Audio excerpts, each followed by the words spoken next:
Welcome back to my YouTube channel. Today, let's talk about the Grignard reaction and just go over a few examples.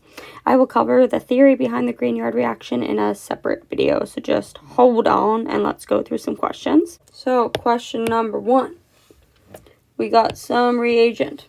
On your reagent, you want to identify all electronegative groups. So here, I have an oxygen. And oxygen is delta minus, hence it will be pulling electrons towards itself. What does this do? Well, if the electrons move towards the oxygen, that leaves this carbon directly attached to it in a deficit, hence delta plus. What does it mean when it's delta plus? Well, that means it's electrophilic.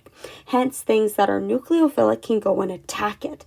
So I'm going to go to my reagent and say, okay, well, who's nucleophilic?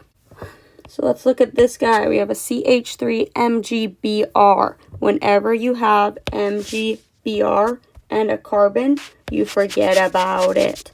And this carbon directly attached to the MgBr, or the initial just bromine group before the magnesium was added, is negative. So what we have is a CH3 minus. Well, this is a nucleophile. This is the driving force of all organic chemistry.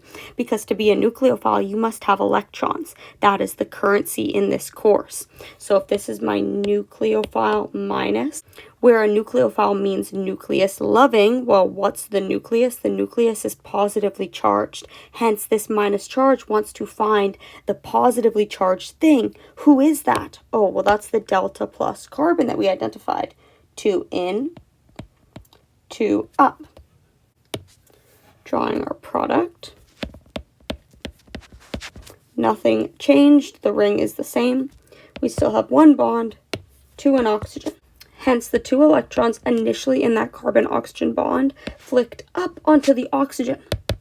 Hence, this oxygen becomes minus charged. You can think if the arrow is flowing towards an atom, that atom is gaining electrons. If you gain electrons, you become negative. And an acronym that I use to remember this is LECGen. So lose electrons become cationic, gain electrons become negative. So then I draw a line as a new bond where I drew my arrow. And what did it come from? It came from the CH3 group. And then that's it for step 1. The second step, H2O, this is the workup. Hence, there are protons in solution. This lone pair will go grab an H plus, a proton in the solution. And it will end up being protonated in the end. So we get an OH and a CH3. A very similar thing will happen with aldehydes. So here again, we have a CH3 minus.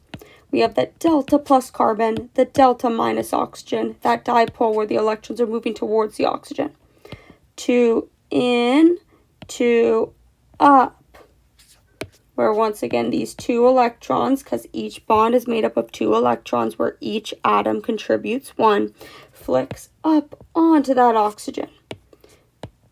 So that oxygen now has 3 sets of lone pairs. The 2 pink ones that were initially there, as well as the blue one that came from the 2 electrons that were initially in the CO bond, the pi bond. The bond to the hydrogen is still there, same with the alkyl chain.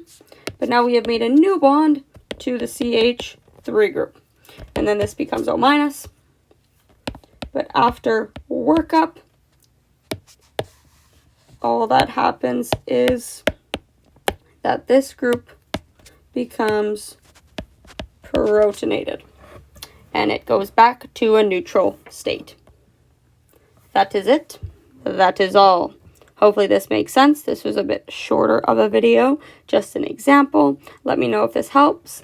Also, make sure to like, comment, and or subscribe to my channel if you like my content, as well as comment down below what topic you want me to cover next. Have a great night.